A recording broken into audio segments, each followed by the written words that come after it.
أعوذ بالله من الشيطان الرجيم بسم الله الرحمن الرحيم انسانی معاشرے میں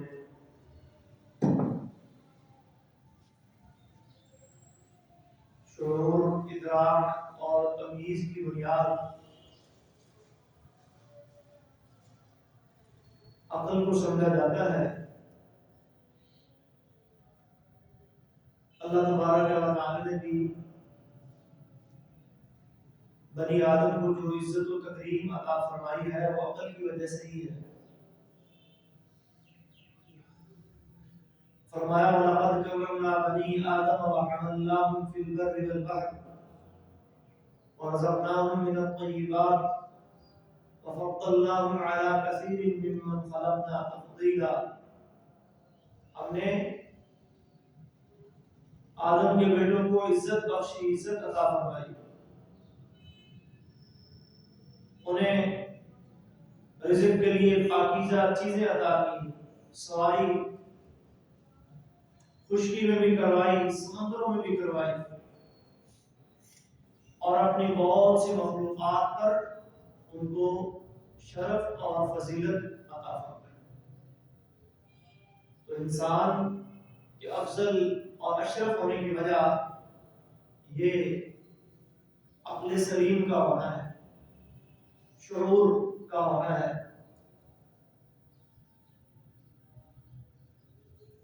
اللہ تعالیٰ قرآن مجید میں فرماتے ہیں وَقَالُوا لَوْ كُنَّا نَسْمَعُ أَوْ نَعْقِلُ، سورۃ الملک کے اندر جہنمی لوگ جہنم کے اندر یہ فریاد کریں گے جس کا ذکر اللہ نے قرآن کریم میں فرمایا ہے کہ اگر ہم دنیا کے اندر بات کو سنتے اور ناقل یا پھر اس کو سمجھ لیتے کہ حق کیا ہے باطل کیا ہے اور حق کی پیروی کرتے، ما كنا فی اصحاب السعیر، تو آج ہم دوزخ والوں میں سے نہ ہوتے۔ ہم نے اللہ نے ہمیں عقل دی تو تھی لیکن ہم نے اس کا صحیح استعمال نہیں کیا۔ تو عقل اللہ کی نعمتوں میں سے ایک نعمت ہے۔ قرآن مجید میں اللہ تبارک و تعالی نے عقل کے لیے مختلف کلمات استعمال کیے ہیں۔ لفظ عقل اور اس کے مشتقات قرآن مجید میں تقریباً 39 مرتبہ بیان ہوئے۔ کئی مقامات پہ اللہ نے فرمایا افلا تعقلون، افلا یعقلون، کیا وہ عقل نہیں رکھتے، کیا تم عقل نہیں رکھتے؟ عقل کے لیے ایک لفظ اللہ تبارک و تعالی نے لب، جس کی جمع الباب آتی ہے، یہ بھی بیان فرمایا۔ قرآن کریم میں اللہ تبارک و تعالی نے اولو الالباب کے لفظ سے مخاطب کیا، یا اولی الالباب، اے عقلوں والوں، وَلِيَتَذَكَّرَ أُولُو الْأَلْبَابِ، تاکہ عقلوں والے نصیحت حاصل کریں۔ وَلَكُمْ فِي الْقِصَاصِ حَیَاةٌ یَا أُولِي الْأَلْبَابِ لَعَلَّکُمْ تَتَّقُونَ، قصاص میں تمہارے لیے زندگی ہے اے عقل والو۔ ایک لفظ قرآن مجید میں عقل کے حوالے سے نہا، یہ بھی آیا ہے، نہیہ کی جمع نہا۔ سورہ طٰہٰ میں اللہ نے 2 جگہ اس کو استعمال کیا، ان فی ذالک لآیات لأولی النہیٰ۔ اس قرآن میں اللہ نے عقل والوں کے لیے بڑی نشانیاں دی اگر انسان اپنی عقل کو استعمال کرے۔ ایک لفظ قرآن میں حجر بھی آیا ہے عقل کے لیے۔ سورہ فجر میں اللہ فرماتے ہیں حل فی ذالک قسم لذی حجر، کیا اس میں عقل والے کے لیے کوئی تقسیم ہے، کوئی قسم ہے؟ ایک لفظ اللہ تبارک و تعالی نے عقل کے لیے ابصار کے طور پر بھی استعمال کیا، فَاعْتَبِرُوا يَا أُولِي الْأَبْصَارِ، اے بصیرت والو، اے شعور والو، عبرت پکڑو۔ وَاذْكُرْ عَبْدَنَا داؤد ذا الْأَيْدِ، ایک جگہ اللہ نے فرمایا ہمارے بندوں کو یاد کر رہے ہیں، نبی ابراہیم، اسماعیل، اسحاق، یعقوب، داؤد، مختلف انبیاء کا ذکر کیا۔ اولی الایدی والابصار، یہ کیا تھے؟ یہ قوت والے تھے، یہ ہاتھوں والے تھے، یہ بصیرت، عقل اور شعور رکھنے والے تھے۔ عقل کا عربی زبان میں معنی ہوتا ہے کسی چیز کو روکنا، باندھنا. ایک اور معنی ہوتا ہے غور و فکر کرنا. تو عقل کو عقل اس لیے کہتے ہیں کہ انسان کو برائی سے روکتی ہے، برے کاموں سے روکتی ہے، اچھائی پر لانے میں اپنا کردار ادا کرتی ہے.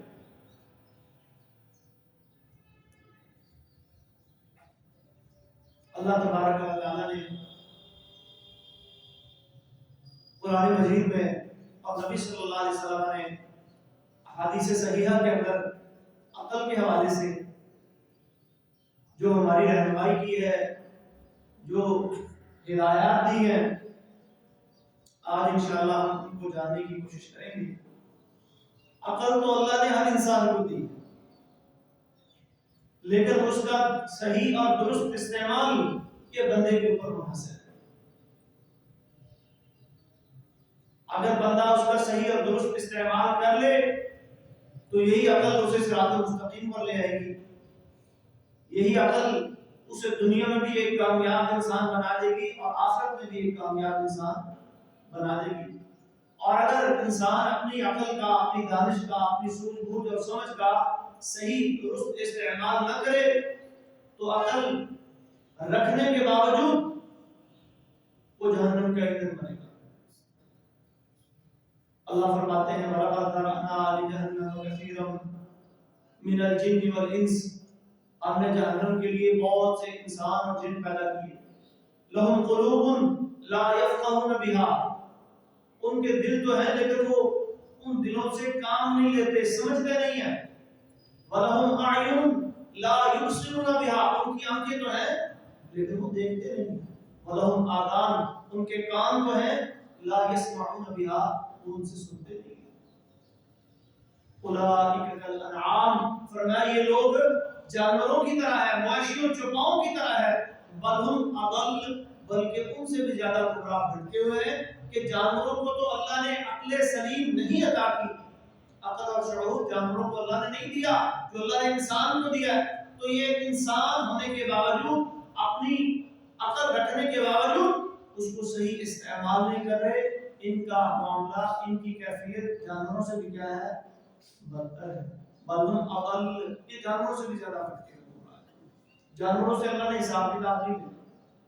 جانوروں کو اللہ نے دنیا میں مکلف نہیں بنایا کہ تم نے عبادات کرنی ہے، تم نے معاملات کرنے ہیں. وہ اللہ تبارک و تعالیٰ نے کائنات کے اندر انسان کے کچھ فائدے کے لیے، کچھ خوبصورتی کے لیے بنائے. اور جب قیامت کا دن آئے گا اللہ تبارک و تعالیٰ ایک دفعہ تو سارے جانوروں کو جمع کرے گا. ادھر وحوش و حشرا، جنگلی درندوں کو، جانوروں کو، چوپاؤں کو اکٹھا کیا جائے گا. اور پھر اللہ تبارک و تعالیٰ ان سے کہیں گے تو دوبارہ مٹی ہو جائیں گے. اور اس موقع پہ وہ انسان جو زندگی کے اندر اپنی عقل کو استعمال کر کے اللہ کی وحی کی پیروی نہ کر سکا، اپنے آپ کو صراط مستقیم پہ نہ چلا سکا، وہ کیا کہے گا؟ یا لیتنی کنت ترابا، اس طرح یہ جانور بڑھتے ہوئے ہیں، کاش آج میں بھی کیا ہو جاتا. لیکن اے انسان میرے ساتھ یہ معاملہ ہونے والا نہیں. تجھے اللہ نے عقل دی ہے، تجھے شعور دیا ہے، تجھے سوچ اور سمجھ دی ہے، تجھے اسی لیے اشرف المخلوقات بنایا ہے کہ تو اپنی اس عقل و شعور کو استعمال کرے اور اس عقل و شعور کو صراط مستقیم پر چلنے کا ذریعہ بنائے. عقل کی اللہ تبارک و تعالیٰ نے کیا اہمیت بیان فرمائی ہے کتاب و سنت کے اندر. سب سے پہلی چیز تو یہ یاد رکھیں کہ عقل کی بنیاد پر ہی فیصلے ہوتے ہیں.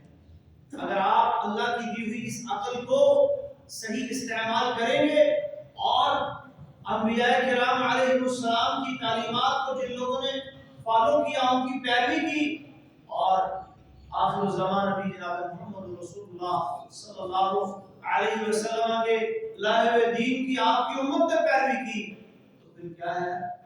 یہ لوگ کامیاب ہیں، یہ کامران ہے.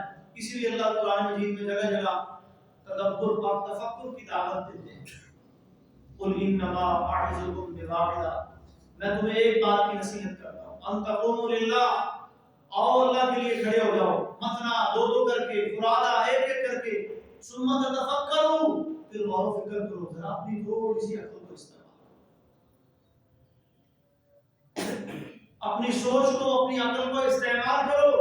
افلا یتدبرون القرآن ام علی قلوب اقفالها. ایک مقام پہ اللہ زور دیتے ہوئے یہ بات فرماتے ہیں یہ لوگ قرآن کریم میں غور کیوں نہیں کرتے لیکن ان کی عقلوں پہ ان کے دلوں پہ تالے لگے ہوئے.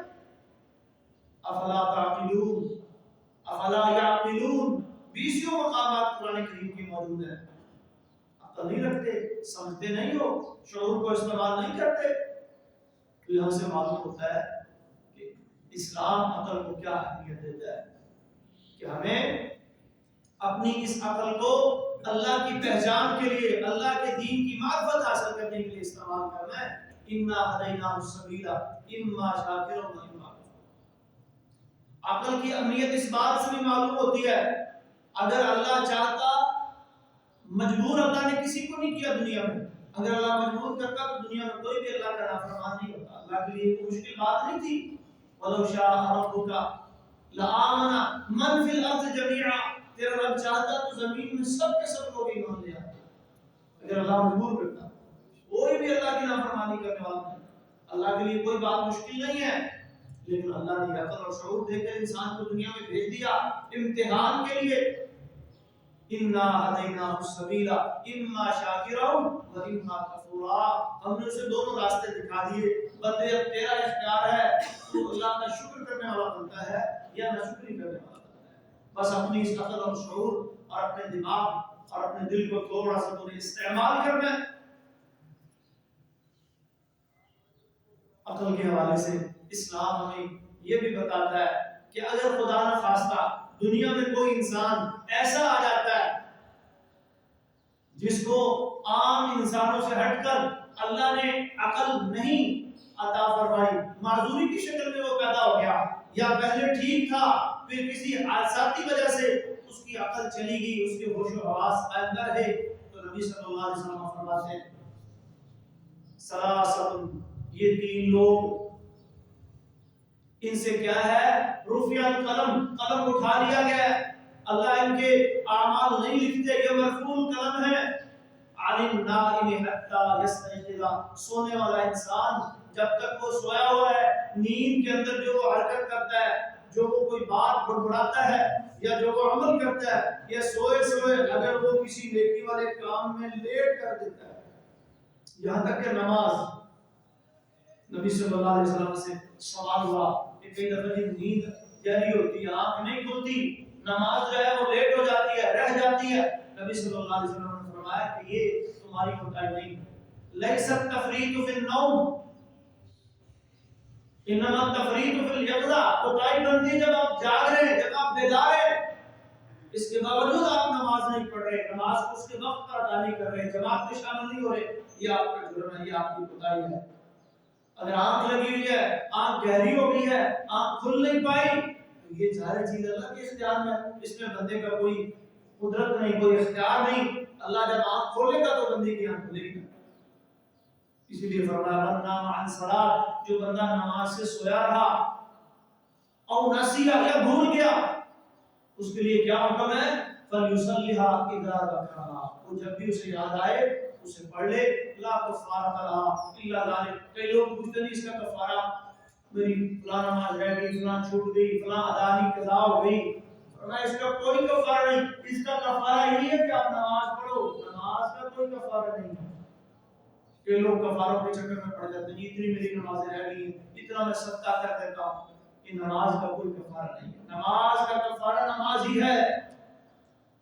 اور ہاں اگر اللہ نے سمجھ دی, شعور دیا, دین کی طرف اللہ نے موڑا آپ کو, اور آپ کو احساس ہوا کہ میری سابقہ زندگی کی نمازیں رہتی ہیں, تو اس کا کیا حل ہے؟ اس کا حل یہ ہے کہ آپ اللہ سے استغفار کریں, اللہ سے توبہ مانگیں, اللہ سے وعدہ کریں, اللہ آئندہ میں کوئی نماز نہیں چھوڑوں گا. یہ نہیں ہے کہ آپ نمازوں کے صدقے دیتے پھریں یا کسی سے نمازیں پڑھاتے پھریں. کہ لوگ ایسے نہیں کرتے کہ وہ میرے ابا جی دنیا سے چلے گئے, میری والدہ چلی گئی, فلاں فلاں چلا گیا, ان کی اتنی نمازیں رہ گئی تھی, وہ میں نے پڑھانی ہے, تو اب کس سے پڑھاؤں, یا ان کا میں نے کفارہ دینا ہے, کیا کفارہ دوں؟ اس طرح کی چیز نہیں ہے. جو نمازیں چھوٹ گئی, جو رہ گئی, ان کا کفارہ یہی ہے کہ وہ بندہ خود پڑھتا, اور اگر بیماری کی کسی ایسی کیفیت میں رہ گئی ہے کہ جس میں اس کے لیے ممکن نہ تھا نماز پڑھنا، تو پھر اللہ معاف فرمائے گا۔ ورنہ مریض کے بھی نماز کے احکام اللہ نے بیان فرمائے کہ مریض تیمم کرے، بیٹھ کے پڑھ لے، لیٹ کے پڑھ لے، اشارے سے پڑھ لے، اگر ان کیفیتوں سے بھی وہ آگے چلا گیا تو پھر اس کو نماز ویسے کیا ہے معاف۔ نماز ہے کہ اس کے لیے پھر کفارہ کس چیز کا؟ تو نہ کسی میت کا نہ کسی زندے کا، نماز کا کوئی کفارہ نہیں ہوتا۔ نماز کا کفارہ یہی ہے آئندہ سے عزم کرے کہ اب نماز چھوٹنے نہ پائے، نماز لیٹ نہ ہونے پائے، اور خدا نہ خواستہ اگر نیند کی وجہ سے رہ گئی ہے تو اس میں بھی پھر اسلام کہتا ہے کہ یہ کوتاہی آپ کی نہیں ہے، یہ پھر کیا ہے؟ اس کا کفارہ یہ جب بھی آنکھ کھلے فوراً اس نماز کو پڑھے۔ اچھا وہ نماز جو نیند کی وجہ سے رہ جائے وہ قضا شمار نہیں، فَلْيُصَلِّ إِذَا ذَكَرَهَا، جب بھی یاد آئے پڑھے، وہ آپ کی ادائی شمار ہوگی۔ اور اس کے لیے کوئی مکروہ وقت بھی نہیں ہوتا، جو نماز فوت ہو جائے اس کے لیے کوئی مکروہ ٹائم نہیں ہوتا کہ جی فجر، کئی لوگ مسجدوں میں اعلان کر رہے ہوتے ہیں جی وہ فجر کا ٹائم ختم ہو گیا، 20 منٹ رہ گئے، جلدی جلدی پڑھ لو، 20 منٹ کے بعد جو ہے وہ جناب صاحب کیا ہوگا، ٹائم 15-20 منٹ کا بتاتے ہیں، یہ مکروہ ٹائم ہے، اس میں نہیں پڑھنی۔ جو نماز چھوٹ جاتی ہے اس کے لیے کوئی مکروہ ٹائم نہیں ہوتا۔ اللہ کے نبی فرمائے آپ اٹھے ہیں اور 7 بج چکے ہیں، 7 بجے سورج کا جب طلوع ہے وہ شروع ہو جاتا ہے، آپ وضو کریں نماز پڑھیں، انتظار کی کوئی ضرورت نہیں ہے۔ نبی صلی اللہ علیہ وسلم فرمائے فَلْيُصَلِّهَا إِذَا ذَكَرَ۔ دوسرا مسئلہ بیان فرمایا کہ سونے والے کی کوتاہی نہیں، اللہ نے سونے والے سے قدم اٹھا لیا، کب تک؟ جب تک وہ جاگ نہ جائے۔ وَعَنِ الصَّبِيِّ حَتَّى يَحْتَلِمَ، بچہ جب تک بالغ نہ ہو جائے، جب تک سن تمیز کو، شعور اور عقل کو نہ پہنچ جائے۔ اب بچے سے قلم اٹھانا وہ بھی اسی لیے کہ ابھی اس کو عقل ہے، وہ جو عام ایک بالغ انسان میں ہونی چاہیے وہ نہیں ہے اس کے پاس۔ اسی لیے اللہ تعالیٰ قرآن میں فرماتے ہیں فَلَا تُؤْتُوا السُّفَهَاءَ أَمْوَالَكُمُ الَّتِي جَعَلَ اللَّهُ لَكُمْ قِيَامًا وَارْزُقُوهُمْ فِيهَا وَاكْسُوهُمْ وَقُولُوا لَهُمْ قَوْلًا مَّعْرُوفًا۔ سورہ نساء کے اندر یتیموں کے احکام اللہ تبارک و تعالیٰ نے بیان فرمائے کہ ان کے ساتھ تم نے کیسے سلوک کرنے، ان کی پرورش، ان کی کفالت کے حوالے سے جو احکام دیے ان میں سے ایک حکم یہ بھی ہے کہ بچے چھوٹے ہوں تو جو مال اللہ نے تمہاری زندگی کا ذریعہ بنایا ہے وہ بچوں کے حوالے مت کرو، کہیں ضائع نہ کر بیٹھے۔ بچہ اگر حج کر لے، دین کہتا ہے حج اس کا ہو جائے گا، والدین کو جو ملے گا، لیکن فریضہ ادا نہیں ہوگا۔ جب جوان ہوگا، بالغ ہوگا، حج دوبارہ کرنا پڑے گا۔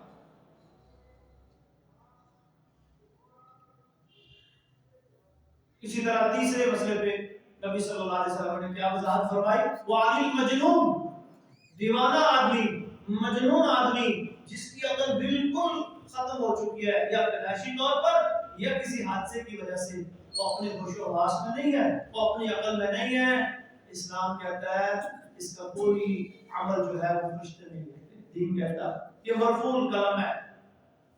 تو معلوم ہوا کہ عقل ہوگی تو اللہ آپ کو احکامات کا مکلف بنائیں گے، عقل نہیں ہے تو آپ احکامات کے، تو عقل کی اہمیت کا اندازہ لگائیں کہ دین نے احکامات کو بھی عقل سے جوڑا ہے، معاملات کو بھی عقل سے جوڑا ہے، نکاح ہے، طلاق ہے، لین دین ہے، قول اقرار ہے، بیع ہے، ہوش و حواس ہے تو یہ سارے کام معتبر، اگر ہوش و حواس نہیں ہے تو یہ کام معتبر نہیں ہے۔ نبی صلی اللہ علیہ وسلم کے زمانے میں ایک صحابی سے غلطی ہو گئی، بدکاری کر بیٹھا، نبی صلی اللہ علیہ وسلم کے پاس آیا، اللہ کے رسول مجھ سے گناہ ہو گیا، تمہاری سلامت دی مجھے دے۔ فرمایا ابھی کا جنون، عقل تیری سلامت ہے، پاگل تو نہیں ہے؟ نہیں میں ہوش و حواس میں ہوں۔ پھر پوچھا اشرب تخم، کوئی شراب وراب تو نہیں پی، نشہ تو نہیں کیا؟ کیونکہ نشے میں بھی انسان کی عقل کام کرنا چھوڑ دیتی ہے۔ تو نے کہا جی نہیں۔ پھر پوچھا احسن تھا، شادی شدہ ہے؟ اور میں جی ہاں شادی شدہ ہوں۔ ساری تسلی کے لیے اپنے ہوش و حواس میں ہے اور اس نے نشہ بھی نہیں کیا، یہ دباؤ میں بھی نہیں ہے، اور یہ اپنے ہوش و حواس میں اس بات کا اقرار کر رہا ہے، پھر اس کی سزا جاری فرمائی۔ تو معاملات ہیں، یہ عبادات ہیں، جب انسان کی عقل کام نہ کرے اس وقت اسلام بھی آپ کو کسی چیز کا مکلف اور ذمہ دار نہیں ہے۔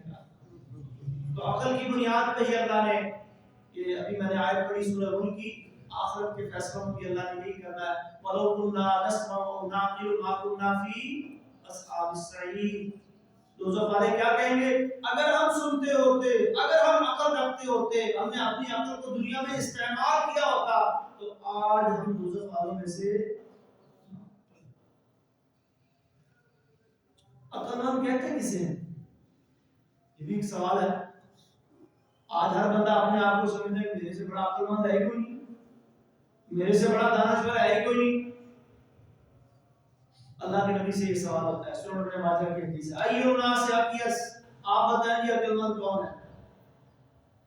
لوگوں میں سب سے زیادہ سمجھدار، کیس والا، دانائی والا، حکمت والا، عقل مند انسان یہ کون ہے؟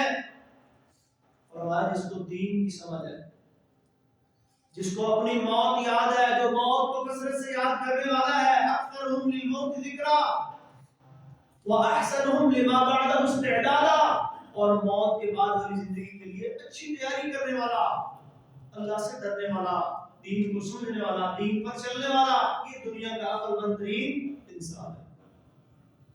مدینہ کے اندر نا کچھ منافق تھے، سورہ بقرہ میں ان کا ذکر اللہ نے فرمایا، اور وہ اپنے آپ کو اوپر سے مومن مسلمان کہتے تھے لیکن اندر سے ابھی صحیح معنوں مسلمان نہیں ہوئے تھے، کافروں سے جا ملتے، ان سے گٹھ جوڑ کرتے، ان سے دوستیاں لگاتے، ان کے ساتھ اٹھتے بیٹھتے۔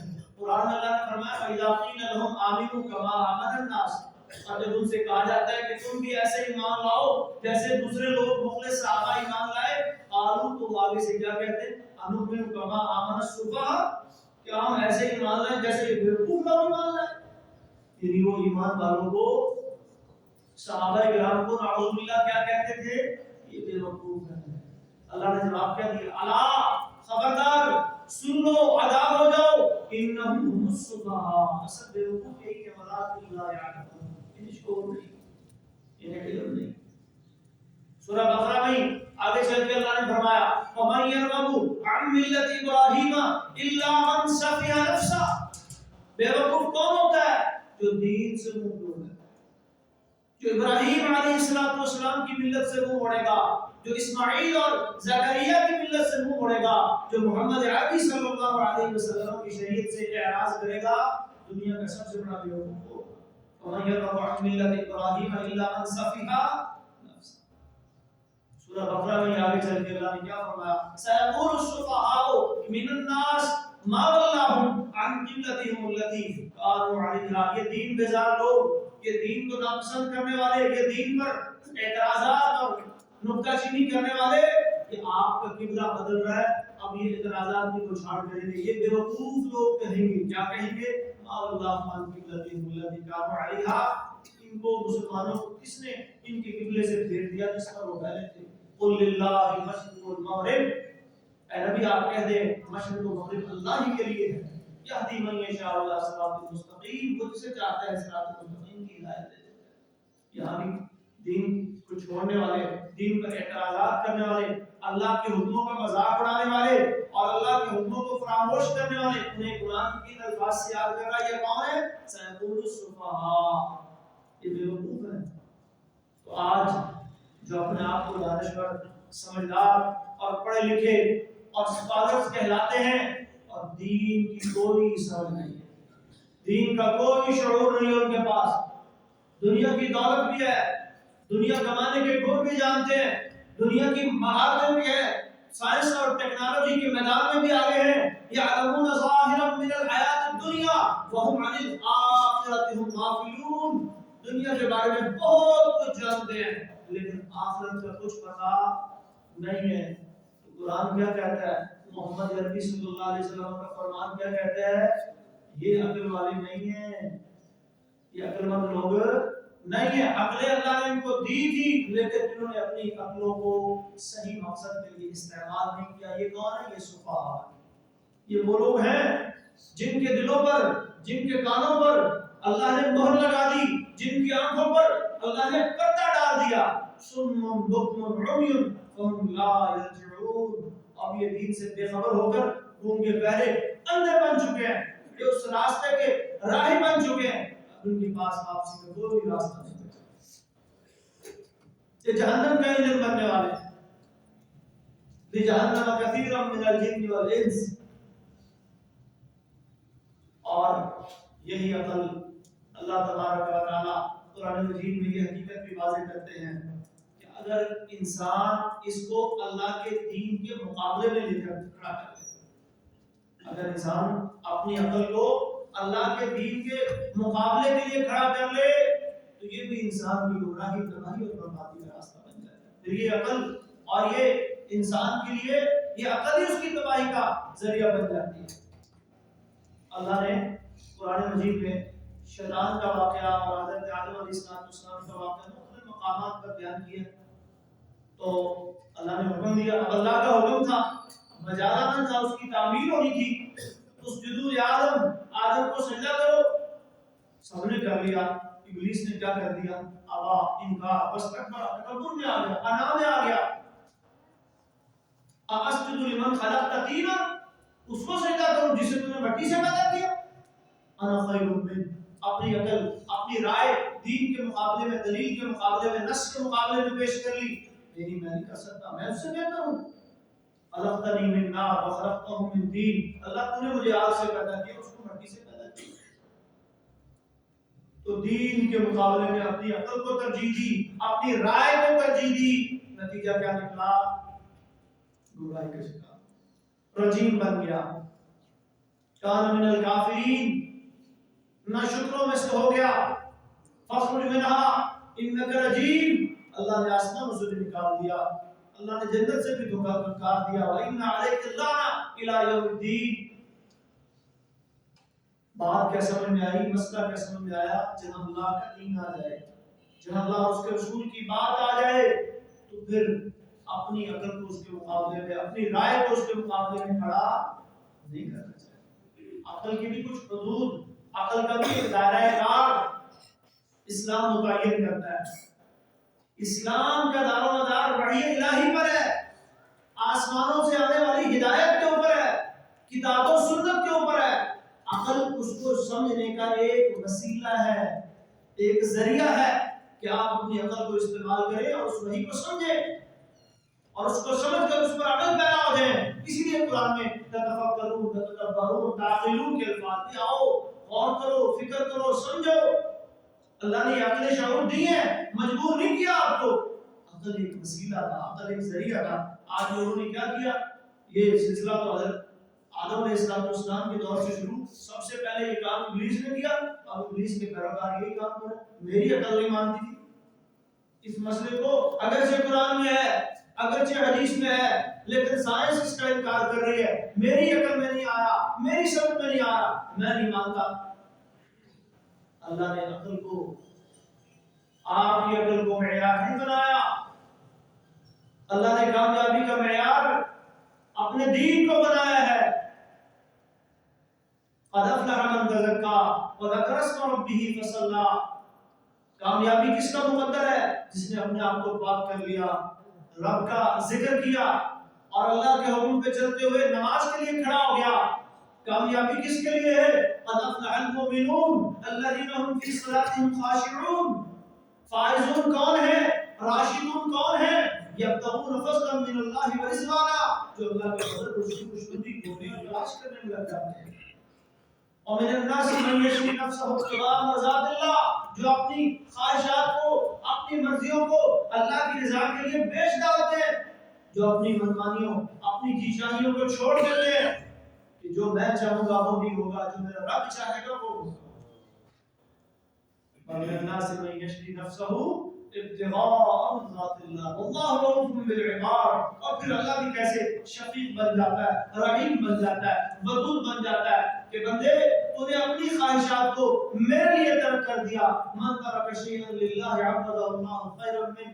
اللہ کے لیے اگر آپ کو چیز چھوڑ دیتے ہیں تو اللہ اس کا بہترین نعمت بدل عطا فرماتا ہے. اللہ کے لیے آپ اپنی خواہشات کو ترک کر دیتے ہیں، اللہ کے لیے آپ اللہ کی نافرمانی کو ترک کر دیتے ہیں، گناہ کے قریب جا کر چھوڑ دیتے ہیں. اللہ بڑی قدر کرتے ہیں، اللہ بڑا انعام دیتے ہیں. وہ انعام دیا تھا بخار والوں سے ایک آدمی کو کہ کیسے وہ اپنی چچزاد بہن کے ساتھ بدکاری کے معاملے میں بدکاری کے بالکل قریب پہنچ گیا، لیکن جب اسے یاد آیا کہ میرا اللہ ہے، مجھے دیکھ رہا ہے اور یہ نافرمانی والا کام ہے، چھوڑ دیا اور پھر اس نیکی کو یاد کر کے اللہ سے دعا مانگی تو اللہ نے مقدر سرکا دیا۔ اللہ اکبر۔ مریم علیہ السلام کا معاملہ قرآن مجید میں بیان ہوا، یوسف علیہ السلام کے حالات زندگی سورہ یوسف میں آئے، بے شمار نبیوں کے کہ جنہوں نے زندگی کے اندر امتحانات ان میں بھی آئے۔ ایوب علیہ السلام کی کتنی بیماری آئی، انہوں نے جزا نہیں کی، انہوں نے صبر کا مظاہرہ کیا۔ یوسف علیہ السلام کتنی مشکلات سے گزرے، کتنے امتحانوں سے اللہ نے انہیں گزارا۔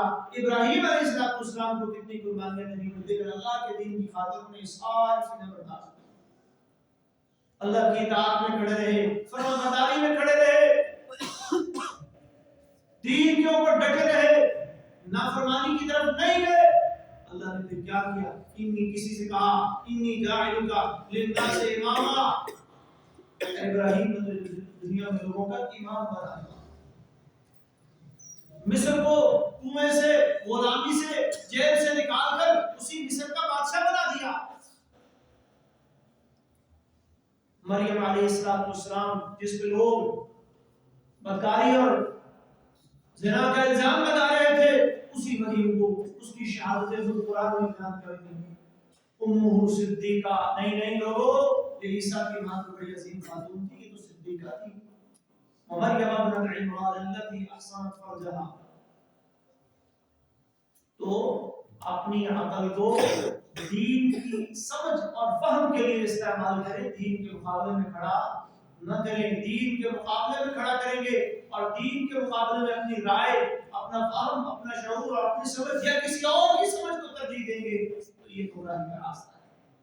یہ صحابہ کا طریقہ نہیں تھا، جب رسول اللہ کی بات آ جاتی، جب قرآن کی بات آ جاتی، چھوڑ دیتے ہر چیز، چاہے وہ بات بڑے سے بڑے حکمران کی ہو، چاہے وہ کسی عزیز اور رشتہ دار کی ہو۔ حضرت ابن عمر رضی اللہ تعالی عنہما کا بڑا مشہور قول جامع ترمذی میں آتا ہے کہ کسی نے ان سے کہا کہ آپ کے والد حضرت عمر رضی اللہ تعالی عنہ نے کوئی اجتہاد کرتے ہوئے حج تمتع پر کچھ عرصے کے لیے پابندی لگا دی کہ حج تمتع نہیں کیا جائے گا۔ لوگ آتے تھے حج کے لیے اور ساتھ ہی عمرہ کر لیتے تھے اور ساتھ ہی حج، اس کے بعد بیت اللہ میں احرام ہو جاتا تھا۔ عمر چاہتے تھے بیت اللہ آباد رہے، لوگ سارا سال عمرے کے لیے آتے رہے۔ یہ انہوں نے اتحادی فیصلہ کیا کہ تمتع نہ کریں بلکہ اکیلا حج کریں اور پھر عمرے کے لیے دوبارہ آئیں، بیت اللہ کی زیارت کرنے کے لیے پھر اللہ کے گھر میں آئیں۔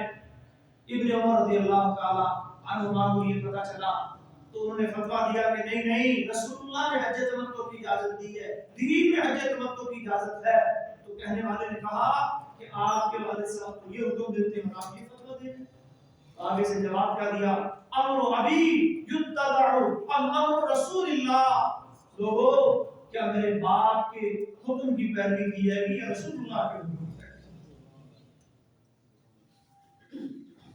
تو پیروی تو جناب محمد رسول اللہ صلی اللہ علیہ وسلم کے لائے ہوئے دین کی جائے گی، ان کے قول کے مقابلے میں، ان کی بات کے مقابلے میں، ان کی شریعت کے مقابلے میں میرا یا آپ کا، کسی محدث یا مفسر کا، کسی امام یا فقیہ کا، کسی کا قول نہیں چلے گا، کسی کی بات نہیں بنے گی۔ چلے گی تو جناب محمد رسول اللہ یہ اپنی زندگی کا منہج بنا لیں، یہ اپنا طریقہ بنا لیں۔ اور اسلام ہمیں یہ مزاج دینا چاہتا ہے، عقل کے حوالے سے بات ہو رہی ہے کہ اپنی عقل کو تھوڑا سا استعمال کریں اور جو بھی دین کی بات ہو، خاص طور پر دنیا میں تو ہم بڑے سیانے ہوتے ہیں، بڑے ہوشیار ہوتے ہیں، دنیاوی معاملات میں ہم کاروبار کے اندر، لین دین کے اندر، خرید و فروخت کے اندر بڑی جانچ اور پڑتال کرتے ہیں، رشتوں ناتوں میں باریکیوں سے باریکیوں تک چلے جاتے ہیں، لیکن جب دین کی بات آتی ہے تو آنکھیں بند کر کے کسی کے پیچھے چلے جاتے ہیں، اپنی عقل اور شعور کو بالکل استعمال نہیں کرتے اور اندھی تکلیف میں لگ جاتے ہیں۔ اسلام کا یہ مزاج نہیں ہے۔ وَإِذَا قِيلَ لَهُمُ اتَّبِعُوا ما انزل اللہ قالوا بل نتبع ما الفینا علیہ آباءنا. سورہ بقرہ میں اللہ فرماتے ہیں جب ان سے کہا جاتا ہے کہ آؤ اس کی پیروی کرو جو اللہ نے اتارا ہے، تو آگے سے کہتے ہیں بلکہ ہم تو اس کے پیچھے چلیں گے جس پر ہم نے اپنے ابا و اجداد کو پایا. اولو کان آباؤہم لا یعقلون شیئا ولا یہتدون. ان کے ماں باپ، ان کے باپ دادا نہ کچھ سمجھتے تھے، نہ انہیں عقل تھی، نہ دین کا شعور تھا، لیکن یہ پھر بھی آگے بڑھ کر کے کیا ہے ان کے راستوں پہ چل رہے ہیں. یہ مزاج دین کا نہیں. دین یہ چاہتا ہے قل ہاتوا برہانکم ان کنتم صادقین. قرآن کی دلیل کی پیروی کرو، دلیل کے اوپر کھڑے ہو جاؤ، کتاب و سنت کے اوپر کھڑے ہو جاؤ. اتبعوا ما انزل الیکم من ربکم. اس کی پیروی کرو جو رب العالمین کی طرف سے آیا ہے. ولا تتبعوا من دونه اولیاء. اس کے علاوہ کسی کی پیروی مت کرو. واتبع ما یوحى الیک من ربک. اللہ اپنے نبی کو بھی پابند کر رہے ہیں، اے نبی آپ کس چیز کی پیروی کے مکلف ہیں، آپ کی ذمہ داری کیا ہے؟ جو آپ کی طرف رب کی طرف سے وحی آئی آپ نے اس کی پیروی کرنی ہے. فاستمسک بالذی اوحی الیک انک علی صراط مستقیم. ایک مقام پر فرمایا مضبوطی سے تھام لیں اس وحی کو جو آپ کی طرف اتاری گی، صراط مستقیم پر آپ. پھر ساری دنیا آپ کی مخالفت کرے، لوگ تانے دیں، لوگ اعتراضات کریں، پھر اس کی کوئی پرواہ نہیں کریں. جب آپ دلیل کے اوپر کھڑے، جب آپ نے اپنا مزاج یہ بنا لیا کہ میں نے بھی کتاب و سنت کے اوپر کھڑے ہونا ہے، میں نے تیل و قار کی طرف نہیں جانا، میں نے اللہ نے مجھے سمجھ دی ہے، بصیرت دی ہے، اللہ نے مجھے شعور دیا ہے، عقل دی ہے، اور میں نے اپنے شعور اور بصیرت کا استعمال کرتے ہوئے دین نے مجھے جو مزاج دیا ہے وہ کیا ہے؟ آپ برہانکم ان کنتم صادقین.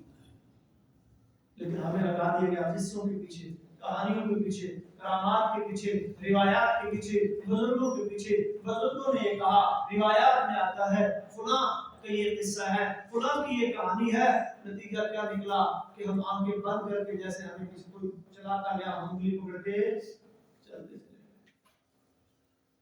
یہ دین کا مزاج نہیں. اللہ کہتے ہیں اپنی عقل کو، اپنے شعور کو، اپنے بصیرت کو بڑا استعمال کریں، آنکھیں کھولیں، دیکھیں صراط مستقیم کیا ہے، سمجھدار بنے، عقل مند بنے، اور کتاب و سنت کے راستے پر آئیں، اور کتاب و سنت کے مقابلے میں کسی اور کی رائے اور بات کو ترجیح بالکل مت دیں. یہ ہے دین کا مزاج، یہ دین چاہتا ہے. اور اللہ تبارک و تعالی نے قرآن مجید میں دین کی صورت میں جو کچھ اتارا ہے یہ بات بھی سمجھ لیں کہ عقل سلیم کے مخالف نہیں.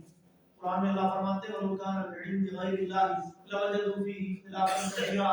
آج کچھ لوگ یہ جو اعتراضات حدیث کے اوپر یا قرآن کے اوپر کرتے ہیں، فلانی بات عقل کے خلاف ہے جی، یہ مکھی میں جو ہے پانی میں یا چائے میں مکھی گر جائے تو اسے ڈبو کر استعمال کرنے والا مسئلہ سائنس نہیں مانتی جی، میڈیکل نہیں مانتا جی، فلاں نہیں مانتا. یہ سب ان کے اعتراضات ہیں، اشکالات ہیں، شکوک و شبہات ہیں. جب حدیث آ گئی، جب اللہ کے نبی کی بات آ گئی، جب اللہ کا حکم آ گیا، حضرت علی رضی اللہ تعالیٰ عنہ کا قول ہے لو کان الدین بالرأی. اگر دین میں کسی انسان کی عقل کا عمل دخل ہوتا لکان اسفل الخف اولا بالمسح من اعلی. تو یہ موضوع کے اوپر ہم مسح کرتے ہیں، اوپر نہ کرتے، پھر ہم موضوع کے نیچے مسح کرتے. چلتے پاؤں نیچے ہیں، مٹی تو نیچے لگتی ہے، صفائی تو نیچے کی ہونی چاہیے. لیکن ہم نے محمد رسول اللہ صلی اللہ علیہ وسلم کو دیکھا ہے کیا کرتے ہوئے کہ آپ موضوع کے اوپر مسح کیا کرتے تھے. یہ دین ہے، اس لیے ہم نے بھی مسح کہاں کرنا ہے؟ موضوع کے اوپر کرنا ہے، نیچے. عقل یہ کہتی ہے لیکن دین کیا کہتا ہے؟ موضوع کے اوپر. عقلوں میں اللہ نے تفاوت رکھا ہے، تضاد رکھا ہے. اگر معیار عقل کو ہی بنائیں گے تو کس کی عقل کو بنائیں گے؟ ہر بندہ اپنی عقل کو معیار سمجھے گا. عقلیں تو اللہ نے مختلف بنائی ہے. عقل وسیلہ ہے دین کو سمجھنے کا، عقل معیار نہیں ہے. فہم وسیلہ ہے دین کو سمجھنے کا، فہم معیار نہیں ہے. معیار کتاب و سنت ہے، قرآن و حدیث ہے. یہ دین حکم دیتا ہے، یہ اللہ سمجھاتے ہیں قرآن مجید میں. اور اگر آنکھیں بند کر کے اپنے ہوش و حواس، اپنی عقل اور شعور ان پہ پردہ ڈال کے لوگوں کے پیچھے چلتے رہے تو نتیجہ کیا نکلے گا؟ سورہ احزاب میں اللہ فرماتے ہیں کہ بلکہ سورہ احزاب میں، سورہ صافات میں کئی مقام پر اللہ نے یہ موضوع بیان کیا ہے. سورہ سبا میں بھی یہ موضوع ہے کہ جب اللہ جہنمیوں کو جہنم میں ڈالیں گے نا تو وہاں پہ دو گروہ بن جائیں گے. ایک ہوگا استضعفو جو دنیا میں یہ پیچھا کرنے والے تھے، یہ کمزور، اور ایک ہوں گے کبارا، بڑے بڑے. قالوا یا لیتنا اطعنا سادتنا وکبراءنا، یہ سورہ احزاب کا مقام پڑھ رہا ہوں. وہ کیا کہیں گے؟ اللہ ہم تو اپنے بڑوں کے پیچھے چل رہے تھے، ہم تو اپنے سرداروں کے پیچھے چل رہے تھے. فاضلون السبیلا، اللہ انہوں نے ہمیں بھٹکایا، انہوں نے ہمیں بھٹکا دیا گناہ سے. ربنا آتihim ضعفین من العذاب، پھر اللہ سے کہیں گے اللہ انہیں دگنا عذاب دے. سورہ بقرہ کے ایک مقام پر اللہ فرماتے ہیں استبرأ الذین اتبعوا من الذین اتبعوا ورأوا العذاب وتقطعت بهم الاسباب. کہ دنیا میں جن کے پیچھے آپ لگے ہوئے نا، قیامت کا دن آئے گا وہ برات کا اعلان کر دیں گے. اللہ ہمارا تو ان سے کوئی تعلق نہیں، ہم نے تو انہیں اپنے پیچھے نہیں لگایا تھا، ہم نے تمہیں انحن صدقناکم عن الهدى بعد اذ جاءکم، کیا ہم نے تمہیں ہدایت قبول کرنے سے روکا تھا جب وہ تمہارے پاس آئی؟ وہ آگے سے جواب دیں گے بل مکر اللیل والنہار، اور دن رات کو تم ہمارے پیچھے پھرتے تھے، ہمیں فکری ذہنی طور پر اغوا کرتے تھے، اپنے پیچھے لگاتے تھے. اللہ فرمائیں گے سورہ اعراف میں لکل ضعف ولکن لا تعلمون، آج تو ہر کسی کو دگنا عذاب ملے گا. یہ سمجھ اور شعور کی باتیں یہ دنیا میں کرنی تھی، وہ دنیا میں عقل میں دے کے تمہیں بھیجا تھا، وہ تم نے استعمال نہیں کی. آج یہ پیچھے لگانے والوں اور پیچھے لگنے والوں ہر ایک کے لیے کیا ہے؟ تو آئیے قرآن اور سنت کا یہی پیغام ہے کہ اللہ نے انسان کو اشرف المخلوقات بنایا ہے، عقل سلیم، سوچ سمجھ اور بصیرت اور شعور عطا کیا ہے، جسے اللہ نے قرآن، لب، روا، حجر اور مختلف کلمات کے ذریعے یاد کیا ہے. اس کو استعمال میں لائیں، دنیا کے عقل مند ترین انسان بنے. یہ میں نہیں کہہ رہا، یہ جناب محمد رسول اللہ کے الفاظ ہیں کہ دنیا کا عقل مند ترین انسان کون ہوتا ہے؟ جو اپنے دنیا میں آنے کے مقصد کو پہچان لیتا ہے، جو اپنی موت کو یاد رکھتا ہے، اور جسے پتہ ہے کہ یہ زندگی عارضی ہے، یہ ختم ہونے والی ہے، اس کے بعد ایک لمبی زندگی، نہ ختم ہونے والی زندگی وہ شروع ہونے والی ہے. اور اس کے لیے تیاری شروع کر دیتا ہے، اس کے لیے اعمال شروع کر دیتا ہے، اس کے لیے اپنے آپ کو صراط مستقیم پر لانے کی کوشش شروع کر دیتا ہے. یہ دنیا کا عقل مند. تو آئیے عقل مند بنیے، ہوش مند بنیے اور صراط مستقیم کے اوپر آ جائیے. یہ آنکھیں بند کر کے لوگوں کے پیچھے چل پڑنا، یہ اندھی تقلید والا راستہ، یہ گمراہی کا راستہ ہے. اور اس کو ترک کیجیے. کتاب و سنت، اس کو اپنا امام، اس کو اپنا پیشوا، اس کو اپنا رہنما، اس کو اپنے لیے دلیل بنائیے. اور جب کتاب و سنت سے کوئی دلیل آ جائے تو پھر اپنی رائے، اپنا قیاس، اپنا قول اور کسی اور کی بات اس کے مقابلے میں پیش نہ کیجیے. یہ طریقہ ابلیس کا طریقہ ہے. آدم علیہ السلام جب ان کو اپنی غلطی کا احساس ہو گیا کہ میں نے شجر ممنوعہ کھا لیا، اور اللہ سے رجوع کیا، اور اللہ سے توبہ کی. آئیے آدم علیہ السلام کے طریقے پر چلتے ہوئے ہم بھی اللہ سے رجوع کریں، ہم بھی اللہ کے سامنے یہ عرضی پیش کریں. اللہ، یہ جو ہم سے جاہلیت کے زمانے میں ہم سے یہ جو اندھی تقلید ہم کرتے رہے، یہ جو ہم لوگوں کے پیچھے آنکھیں بند کر کے چلتے رہے، آئندہ نہیں چلیں گے. آئندہ پیروی کریں گے تو کتاب و سنت کریں گے. اللہ کسی راستے کے اوپر زندہ رکھے اور دنیا سے جائیں تو اتقوا اللہ وانتم مسلمون. دنیا سے جائیں تو کس حال میں جائیں؟ فرمانبرداری کی کیفیت میں جائیں، کتاب و سنت کے اوپر عمل کرتے ہوئے جائیں. وآخر دعوانا ان الحمد للہ.